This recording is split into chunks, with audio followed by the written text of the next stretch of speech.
কেমন আছে বন্ধুরা? সব আশা করি ভালোই আছে। আজও চলে এসেছি এক নতুন ভিডিও নিয়ে।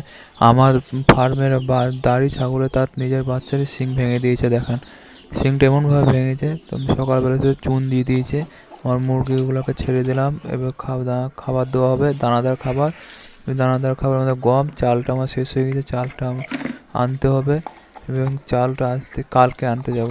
আমার ফার্মে যত মুরগি আছে সব দেশি মুরগি, আবার সব বাড়িরই ডিমের বাচ্চা। আমার এগুলা আমি কিনেছিলাম, 3টি মুরগি কিনেছিলাম। সেই মুরগিটা অসুস্থ হয়ে মারা গেছে বা শিয়ালে খেয়ে নিয়েছে। এই বাচ্চাগুলো দেখছেন, এগুলো সব আমার বাড়ির। এগুলো সব ডিম দেওয়া বড়ো, এর গ্রুপও হয়েছে, বাচ্চাও তুলেছে। এই পয়রাটা আছে খাঁচায় ভরা, পয়রাটা কদিন থেকে খুব অসুস্থ। এর জন্য আলাদা একটা ভিডিও করব, সেটা আপনাদের দেখাবো পরের ভিডিও। এখানে আমার 4-5 মাসের বাচ্চা মুরগির বাচ্চা আছে।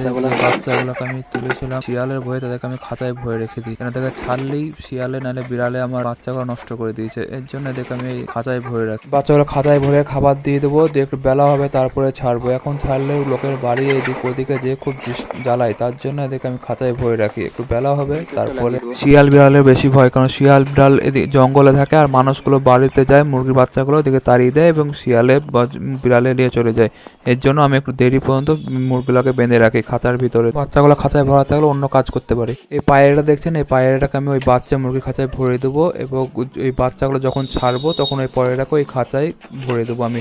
তো ততক্ষণ এই খাঁচার ভিতরে ভরা। কিছু গম পড়েছিল, সেগুলো ছাগলে মুরগিদের কেমনভাবে খেতে দেয়। মুরগি যদি খাবার দেওয়া হয় তো ছাগলগুলো যে মুরগিগুলোকে খেতে দেয় না। এবার আমি ছাগলি মুরগিটাকে ছাড়বো। তার ছা ছিল 14টা, তার মধ্যে আপনার এখন 9টা ছা আছে। ছোট ছাগলিগুলোকে আমি খাবার দেবো একটু লুকিয়ে। ছাগলে দেখতে পেলে তাদেরকে খেতে দেবে না, তার জন্য আমি একটু ঝাঁপের ওই পারে খাবার দেবো। দেখুন তারা কেমন খাচ্ছে দেখুন।